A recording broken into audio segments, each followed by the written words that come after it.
Hello,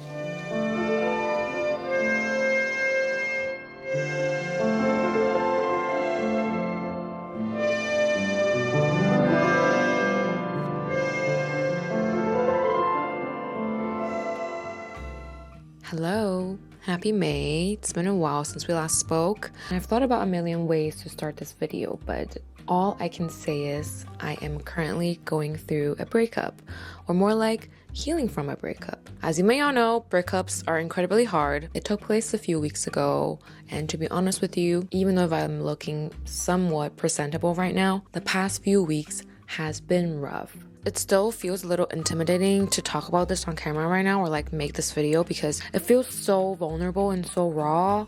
I don't usually talk a lot about my personal life, but I've been just thinking about it a lot, and I thought maybe my vulnerability can help others that are going through something similar. Summer is also right around the corner. I've been really itching for a glow up from this seasonal rut I think everyone is currently going through. I have so many fun things planned out ahead for this week. We're getting a haircut, feeding ourselves with a nourishing meal, going on a solo date so we can break out of this seasonal rut together and greet the warmer days with an open heart.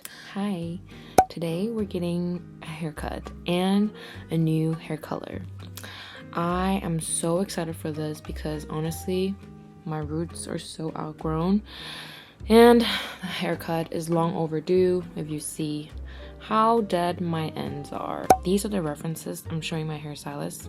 Yes, they are pictures of me from literally a year ago with the hair done by the same stylist that I'm gonna see today. So shout out to Shin, who is my hairstylist. You are the GOAT. I want the undertone to be a lot cooler than what my hair is right now. Doing kind of a milky brown. I'm trying my best to just keep the length, but just miss the feeling of a fresh haircut so much. I don't know if that is a weird thing to say because I think a fresh new haircut just feels like a system reboot and you just feel like new version of yourself walking out of the salon.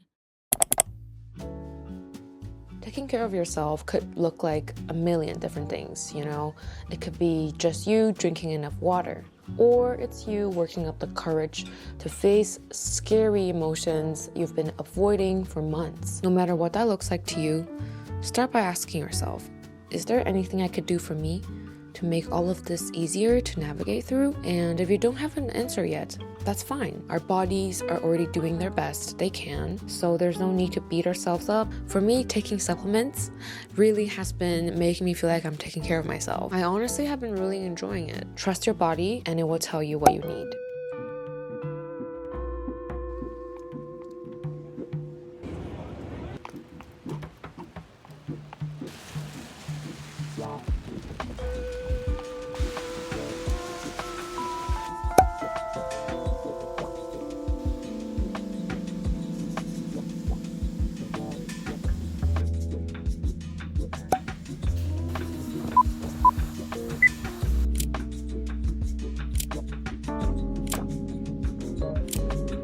Hello, good morning. This is my new hair.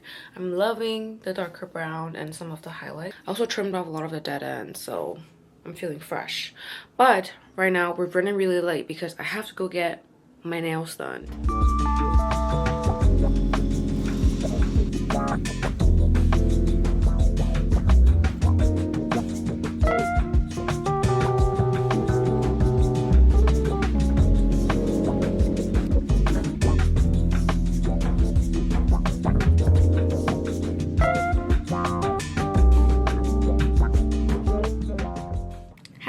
I just got back from the nail appointment. Currently taking my supplements and I'm going to run some errands later, but before I do that, let me show you my nails real quick. For my left hand, I went for a cat eye design. I've never done cat eye before.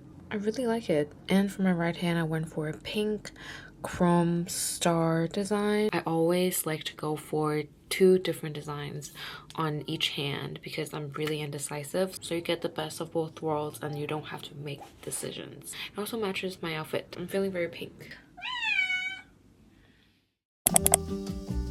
Loneliness is your best friend. I've heard this term so much. growing up, but never quite agreed with it because I've always surrounded myself with friends. I take a lot of pride in how intimate my friendships are, but everything changed when COVID suddenly hit the world. You know, COVID was a really difficult time for all of us, and due to complications, I wasn't able to reunite with my family for almost 3 years. So I ended up being stuck in a foreign country while almost everybody I know were scattered all around the world. Especially as someone who just moved to New York, I was lost, angry, and confused. I was left with no choice but to sit with this extreme solitude, and it eventually forced me to befriend loneliness. This process has led me to discover all this time I was actually an introvert. That doesn't mean I'm not afraid of feeling lonely. I have worked really hard to find a sense of balance and eventually getting to a point where feelings of FOMO become less deserving of draining my social battery. All in all, I think difficult times in life eventually just become gateways to strengthen our relationship with ourselves and with our loneliness.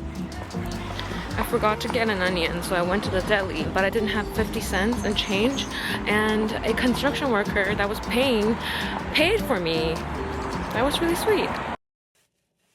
I think being single just means you have so much more time on your hands. This is at least the case for me. I found that when I first began, the healing process, I don't really want to spend a lot of time on my own to process through emotions because they're really difficult. So I've been really trying to live by a simple ground rule, giving myself enough alone time to regulate my body and my thoughts, and prioritizing socialization that are going to bring out very tender sides of me. If you find yourself in a place where you are kind of rejecting alone time, you need to also accept the fact that all of these difficult emotions you're trying to avoid will eventually make their way back to you. It's not by choice, but that's just the way it is because you can't dissociate forever, and you also can't surround yourself with people all the time. When I'm catching myself struggling to stay present, that is a really big sign for me to ask myself, hey, is it time to be alone? Or hey, is it time to see other people that I haven't seen in a while? So that's been really helping, just keeping mental check marks and living by a simple ground rule of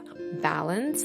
Yeah, I don't think it's been the easiest, but honestly, every day just becomes easier. You will end up finding something that works for yourself. So there's no need to rush yourself either because everyone is on a different path.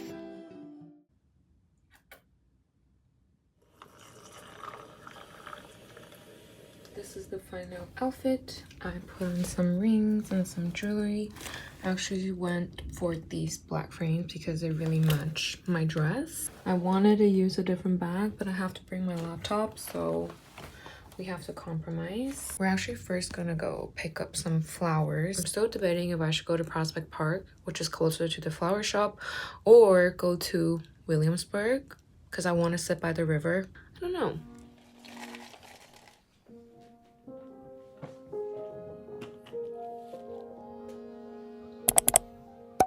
Tenderness is the key word in this video and also a key word in the current phase of my life. I think tenderness is especially important when we're processing really difficult times. We might be really harsh on ourselves and we might be questioning everything of our reality, asking ourselves if we're good enough, doubting our decisions. And that's when we really need to tune in with our tenderness. That's one part of myself that will literally put everything in perspective and remind myself that I am actually doing a lot better than I think I am. There's no need to put myself down, or in the long run, that's just not something that's productive in helping me heal.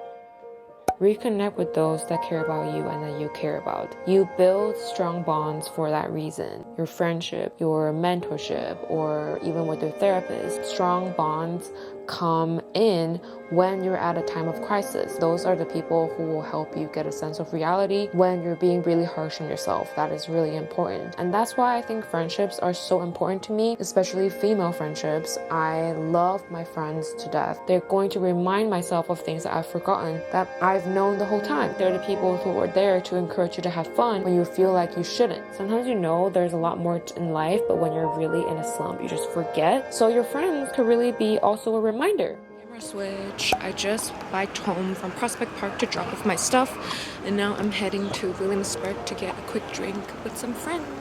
I switched into kind of a nighttime outfit because it's getting chilly when the sun was setting, so